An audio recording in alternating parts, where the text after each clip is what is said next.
حضرت امام حسین رضی اللہ تعالیٰ عنہ، حضرت خواجہ حسن بصری اور حضرت کمیل بن زیاد، ان چاروں سے ہی تمام سلاسل چلے ہیں۔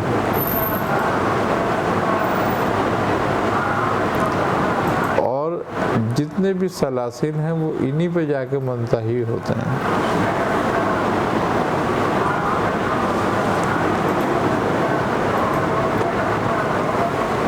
حضرت علی کرم اللہ وجہ الکریم نے حضرت سرکار شیخ عبدالقادر جیلانی رحمۃ اللہ علیہ کی تربیت فرمائی۔ حضرت خواجگان، حضرت شیخ ابوالحسن شاذلی، یعنی کہ یہ وہ بزرگ ہیں کہ جن پر آپ کی رحمت اور آپ کی نظر خاص اور توجہ ہوئی، اور یہ تمام مقامات طے کرتے ہوئے مقام محبوبیت میں داخل ہوئے۔ اچھا، سلسلہ عرفان طریقت جو ہے اس میں یہ بات مسلم ہے کہ آپ جس پر توجہ نہیں کرتے وہ مقام محبوبیت میں داخل نہیں ہو سکتا۔ یعنی کہ شیخ کا جو کمال ہے وہ ایک حد تک لے جانے کا ہے۔ تمام بزرگوں کے ساتھ ایسے ہی ہوا، اور پھر دربار رسالت سے تربیت جو ہے حضرت مولا کائنات علی کرم اللہ وجہ کے سپرد کی جاتی ہے، اور آپ پھر تربیت فرماتے ہیں۔ جن سے فیض حضرت خواجہ معین چشتی رحمۃ اللہ علیہ کو، جن سے بچپنے میں فیض ہوا، وہ ایک بزرگ تھے شیخ ابراہیم۔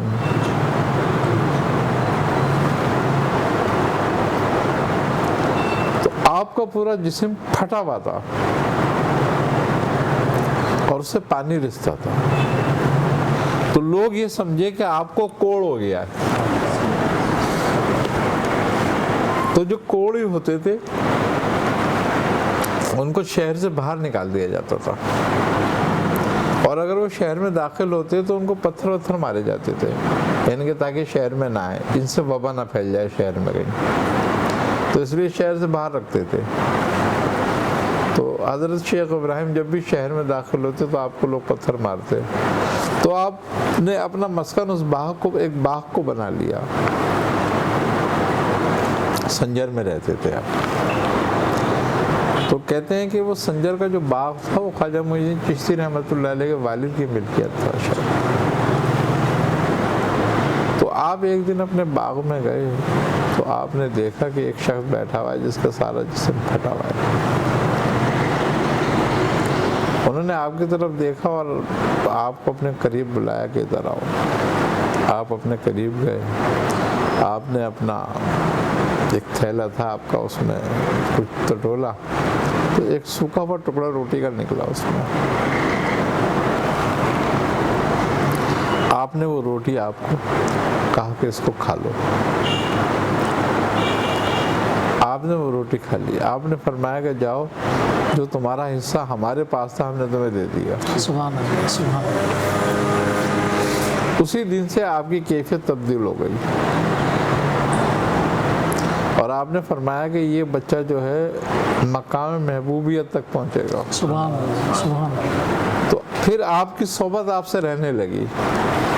تو ایک دن آپ نے سوال کیا کہ یہ آپ کے ساتھ جو حال ہے، یہ بیماری آپ کو کیوں ہے؟ آپ مسکرائے، آپ نے فرمایا یہ بیماری نہیں ہے۔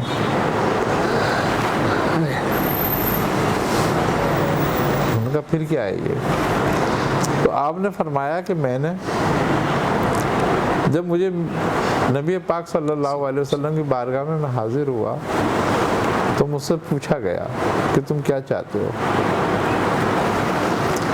تو آپ نے فرمایا کہ میں نے آپ کی بارگاہ میں عرض کی کہ یا رسول اللہ، میں عشق الہی چاہتا ہوں، اللہ کا عشق چاہتا ہوں۔ تو آپ نے فرمایا کہ اور کیا، اس کے علاوہ کیا چاہتے ہو؟ آپ نے فرمایا نہیں بس یہی چاہتا ہوں. آپ نے کہا کچھ اور مانگ لو. آپ نے فرمایا کہ نہیں یا رسول اللہ میں تو یہی چاہیے مجھے. آپ نے مجھے مولا کائنات علی کرم اللہ وجہ کے حوالے کرا اور فرمایا کہ اے علی لو اس کی حاجت پوری کر دو. آپ مولا کائنات نے مجھ سے پوچھا کہ تم کیا چاہتے ہو؟ تو میں نے کہا کہ میں عشق الہی چاہتا ہوں, اللہ کا عشق چاہتا ہوں. آپ نے فرمایا نہیں برداشت کر سکو گے, اس کے علاوہ کچھ مانگ لو. آپ نے فرمایا نہیں.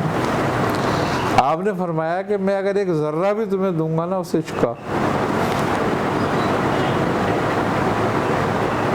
تو بھی تم اس کے متحمل نہیں ہو سکو گے. تو آپ نے فرمایا یا مولا چاہے جو کچھ ہو میرے ساتھ مگر میں چاہتا یہی ہوں بس. آپ نے فرمایا کہ ٹھیک ہے. آپ نے توجہ فرمائی اور فرمایا کہ جاؤ ہم نے ایک ذرہ تمہارے اندر ڈال دیا. سبحان اللہ. آپ نے بس اتنا فرمانا تھا. آپ فرماتے ہیں پورے جسم میں آگ لگ گئی میرے, اور پھر یہ میرا جسم جگہ جگہ سے پھٹ گیا. لیکن جو کیفیت اور جو مستی مجھے وارد ہوئی ہے مجھ پر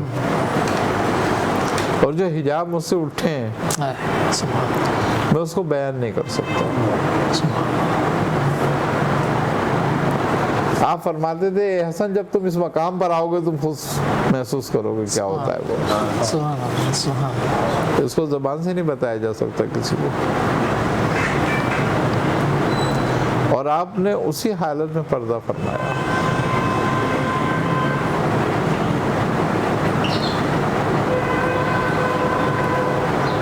تو اصل میں سلسلہ معرفت میں جو بھی عرفان موجود ہے اگر دیکھا جائے تمام سلوک اور تصوف میں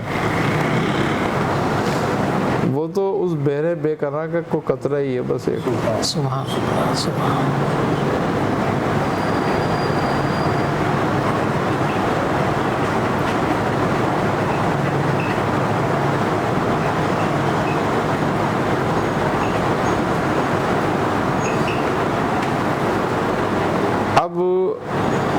آج ہمارے جس دور سے ہم گزر رہے ہیں اگر دیکھا جائے تو اس دور میں پھر وہیں پر آن کے کھڑے ہو گئے ہیں ہم کہ اگر کوئی مولا کائنات علی کرم اللہ وجہ کے مناقب بیان کر دے تو اس پہ فتویٰ لگ جاتے ہیں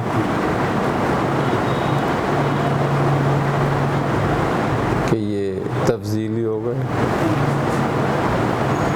تفضیلیت تو جب ہوتی ہے کہ جب ہم شیخین کا احترام نہ کرتے, شیخین کو ان کے مقام میں نہ مانیں. ہمارا تو مذہب ہی یہی ہے کہ سب کو ان کے مقام میں مانو. اب کسی کا مرتبہ اور مقام دینا ہمارا تو کام تھوڑی ہے, جس نے دے دیا ہے اس کا کام ہے. ہم تو صرف بیان ہی کر سکتے ہیں اس کو.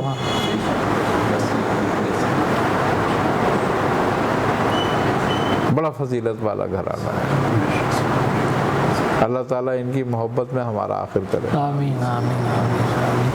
ماشاءاللہ ہمارے اس پروگرام کے درمیان قبلہ میاں حضور دامت برکات قدسیہ کے مرید خاص محمد محتشم طارقی صاحب دامت برکات قدسیہ بھی تشریف لائے.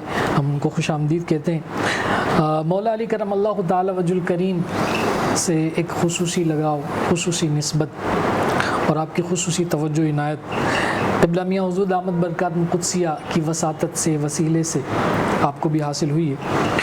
تو میں انہیں بھی عرض کروں گا کہ خاص طور پر قبلہ میاں حضور دامت برکات قدسیہ سے متعلق اگر کوئی ایسا مشاہدہ ہو, کیونکہ ہم میاں حضور دامت برکات قدسیہ سے والہانہ عشق رکھنے والے ہیں, محبت رکھنے والے ہیں. آپ بھی ماشاءاللہ محبت رکھتے ہیں اور جتنے چاہنے والے ہیں وہ بھی محبت رکھتے ہیں. تو وہ منتظر ہوتے ہیں کہ کوئی ایسا واقعہ یا کوئی ایسی چیز، کوئی ایسا مشاہدہ جو ہمارے مرشد سے متعلق ہو، وہ ضرور ذکر ہو تاکہ ہمارے دلوں میں ہمارے شیخ کی زیادہ محبت پیدا ہو. ارشاد فرمائیں. بسم اللہ الرحمن الرحیم. ایک مشاہدہ تو رات کو تھا، میاں صاحب سے اجازت لی تھی ماشاء آپ کو کیا پڑھا جائے. ماشاء اللہ. تو میاں صاحب نے چیز عنایت فرمائی. جب میں پڑھنے لگا نا تو میری ایک کیفیت نہیں بن رہی کہ جو مولا کائنات کے ساتھ میری اٹیچمنٹ ہے نا، جی اس کی کیفیت خاص نہیں بن رہی. اچھا میں بڑا پریشان کہ میں کہا اتنی قیمتی رات ہے تو میرے ساتھ ایسا کیا ہو رہا ہے. آپ یقین کریں میں اپنے پیچھے سارے واقعات کو نا دیکھنا شروع کر دیا. غلطی کہاں پر ہوئی صحیح. کہ اگر ایک ذرے کے لاکھویں حصے کے برابر بھی میری توجہ اپنے مرشد سے ہٹ جائے، آپ یقین کریں 10 سیکنڈ کے اندر میں ختم ہو جاؤں. اور اگر ان کی توجہ مجھ سے ہٹ جائے تو اس سے بھی تھوڑا وقت لگے گا، میں ختم ہو جاؤں. اور یہ میں بالکل بات حقیقت اپنے مرشد کے سامنے بیان کر رہا ہوں. تو رات کو میری بڑی عجیب کیفیت، تو میں بڑا سخت پریشان کہ کیا کروں. تو اچانک نا میرے اندر ایک آواز آئی کہ تیرے مرشد نے فرمایا تھا کہ مولا کائنات کا دروازہ حضرت عباس علمدار. میں نے کچھ پڑھ کے انہیں ہدیہ کیا اور میں نے ان سے عرض کی کہ آپ توجہات فرمائیں کہ میں مولا علی سے کچھ بیان کر سکوں، دل کی حالت بیان کر سکوں. اچھا وہاں بھی خاموش. اب میں پھر بڑا پریشان ہوا کہ اب کیا کروں، اب کون سا دروازہ ہے. پھر میں اپنے مرشد کی طرف متوجہ ہوا کہ میں کہ میاں میں کام پھنس گیا. مجھ سے کہاں غلطی میں معافی مانگتا ہوں، جس کا مجھے پتا اس کا بھی، جس کا نہیں پتا اس کا بھی. پھر میرے اندر ایک آواز آئی کہ عباس علمدار کا دروازہ تیرا مرشد ہے. سبحان اللہ. پھر میں نے اپنے مرشد کو، اپنے محبوب کو ہدیہ کیا اور میں نے استغاثہ پیش کیا. میں کہ مجھ پہ توجہات فرمائیں. آپ یقین کریں کامرہ میں نے اس جگہ پہ 4 گھنٹے بیٹھا.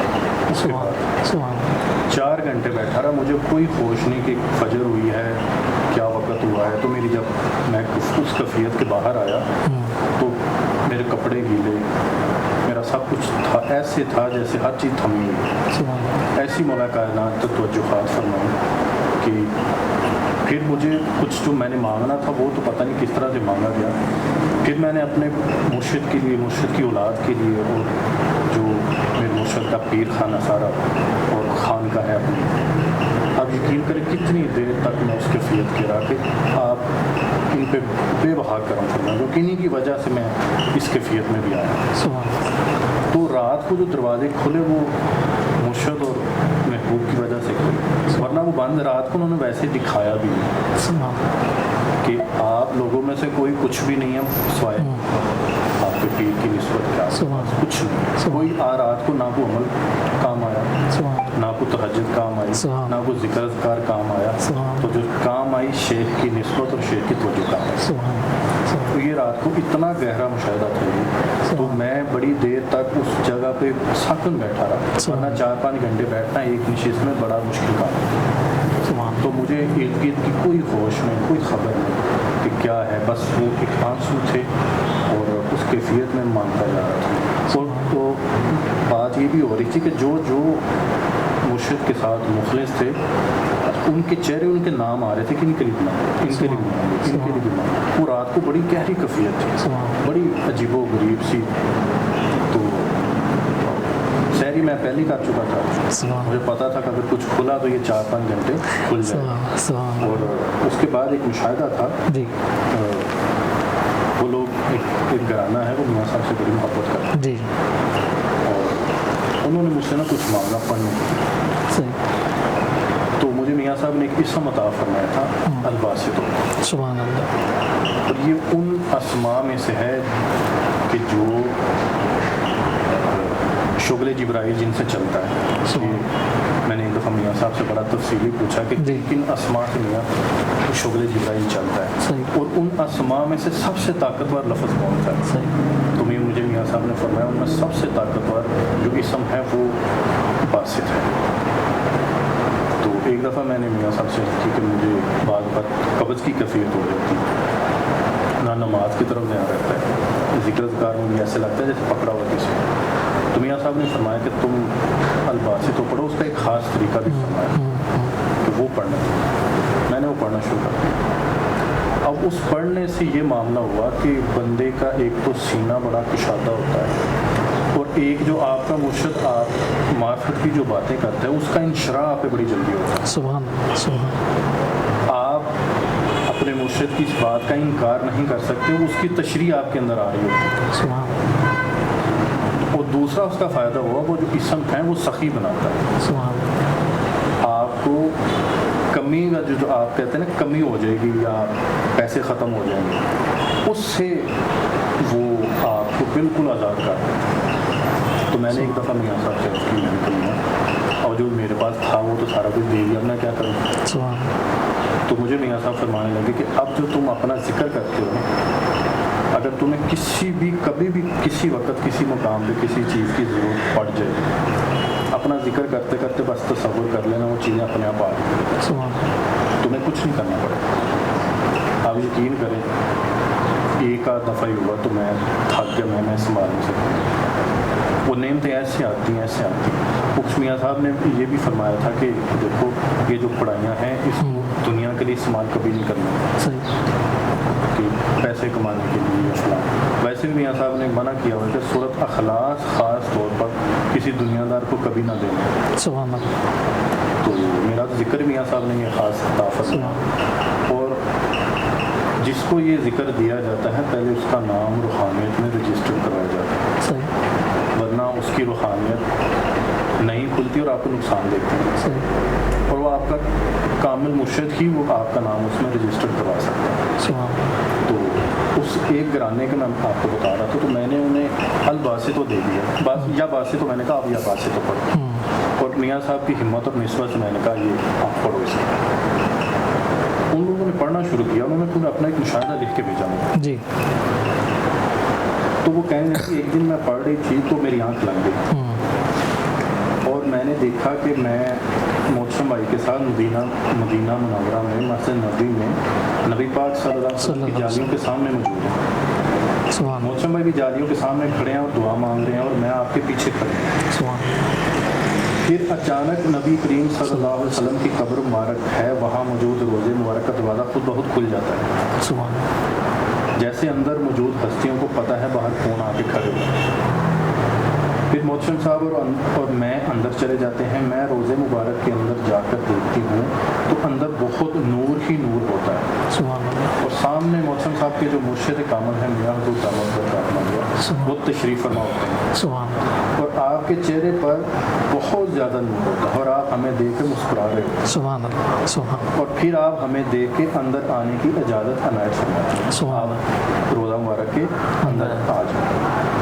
روزہ مبارک کے اندر ایسے لگ رہا ہوتا ہے جیسے کوئی محفل ہو رہی ہے۔ سبحان اللہ، پھر ایک آواز گونجتی ہے کہ اس محفل میں جانب امیر المؤمنین ابو تراب مولا کائنات حضرت علی کرم اللہ وجہ الکریم تشریف لا رہے ہیں۔ سبحان اللہ، سبحان اللہ، پھر اسی وقت میاں حضور دامت برکاتہ ملیہ محتشم صاحب کی طرف دیکھتے ہیں تو محتشم صاحب کا چہرہ مبارک ببر شیر کی طرح ہو گیا۔ سبحان یا میں بتاتا چلوں کہ میاں صاحب سے میں نے ایک دفعہ کہا کہ میاں یہ ببر شیر والا معاملہ کیا ہوتا ہے؟ تو میاں صاحب نے فرمایا کہ یہ روحانیت ہوتی ہے جو تمہارے ساتھ رہتی ہے۔ سبحان اللہ، اور وہ کہنے لگی کہ میرے اوپر ایسا روب اور حیبت طاری ہو چکی تھی کہ مجھ سے یہ سارا معاملہ دیکھا نہیں جا رہا، اور وہاں اندر نور ہی نور تھا۔ میں ڈر کر باہر آ جاتی ہوں، اور ایک دم میری حالت بالکل اسی طرح جس طرح خواب میں تھی۔ میں جب میری آنکھ کھلی تو میری حالت ویسی کی ویسی تھی۔ سبحان اللہ، تو یہ ان کا میں نے ایک چھوٹا سا مشاہدہ بتایا، جی جی، باقی انشاءاللہ تعالیٰ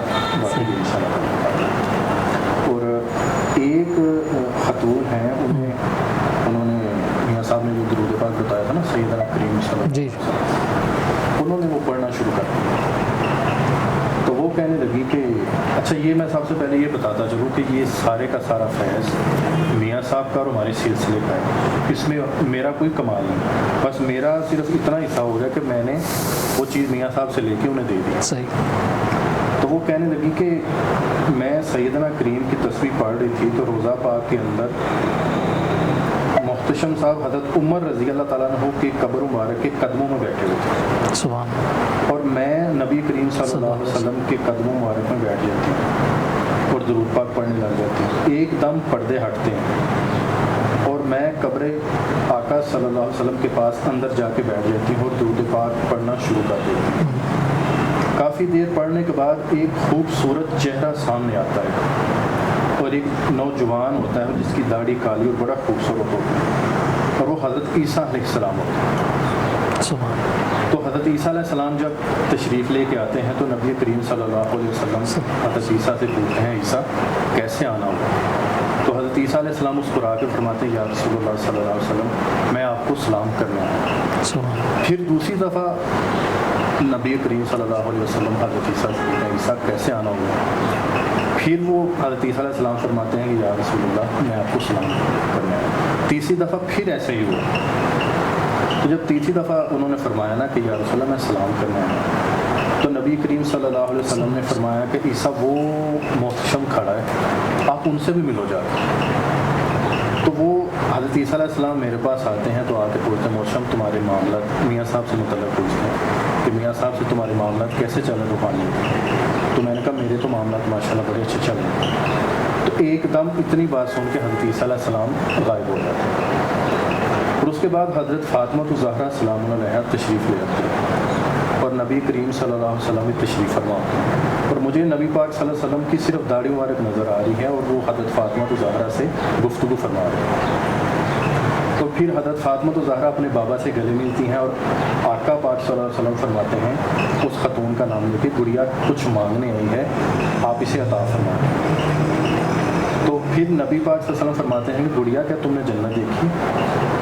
تو آپ گڑیا کہنے لگی کہ نبی پاک میں نے جنت نہیں دیکھی. تو حضرت فاطمہ الزہرا سلام علیہا فرماتی ہے کہ میں تمہیں جنت دکھاؤں گی. پھر بی بی جان وہ کہتی ہیں کہ میں پھر بی بی جان کے قدموں میں بیٹھ جاتی ہوں اور بی بی جان پھر مجھے جنت ساری دکھاتی ہیں. پھر آپ فرماتی ہیں کہ دیکھو درود کی کثرت بہت زیادہ درود پڑھنا اور کرم ہونے والا ہے. پھر میں نے پوچھا کہ میں کتنا درود پڑھوں؟ تو پھر حضرت اماں فاطمہ الزہرا سلام علیہا نے فرمایا کہ میں محتشم کو بتا دوں گی وہ تمہیں بتا دے گا. اچھا میں نے ایک چیز نوٹ کی کہ اگر میں بھی ہوں نا اگر میں خواب کو مشاہدہ دیکھتا ہوں تو وہ آپ کے پیر کے ہی حوالے آپ کو کرتے ہیں آپ کو براہ راست بڑی مشکل اجازت مطلب کہ وہاں پر آپ کو آپ کے مرشد آپ کے پیر کا مقام دکھایا جا رہا ہے اور بتایا جا رہا ہوتا ہے کہ آپ کو جو لے کے آئے ہیں آپ ان کے بغیر نہ یہاں تک آ سکتے ہیں نہ کبھی پہنچ پائیں گے. تو میں وہ کہنے لگی کہ وہ خاتون کہنے لگی کہ حضرت فاطمہ الزہرا فرمانے لگی کہ میں محتشم کو دے دوں گی وہ تمہیں بتا دوں گی بس دن رات محنت کرو یہ مجاہدے والا رستہ ہے. اور پھر حضرت فاطمہ الزہرا سلام علیہا نے اس خاتون کو فرمایا آسمان کی طرف دیکھا.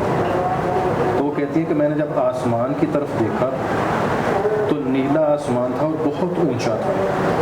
اس آسمان پہ لکھا ہوا تھا محمد رسول اللہ اور نبی پاک کے اسم مبارک کے نیچے لکھا ہوا تھا فاطمہ بنت رسول اللہ صلی اللہ علیہ وسلم اور حضرت فاطمہ الزہرا سلام علیہا کے نیچے لکھا ہوا تھا محتشم.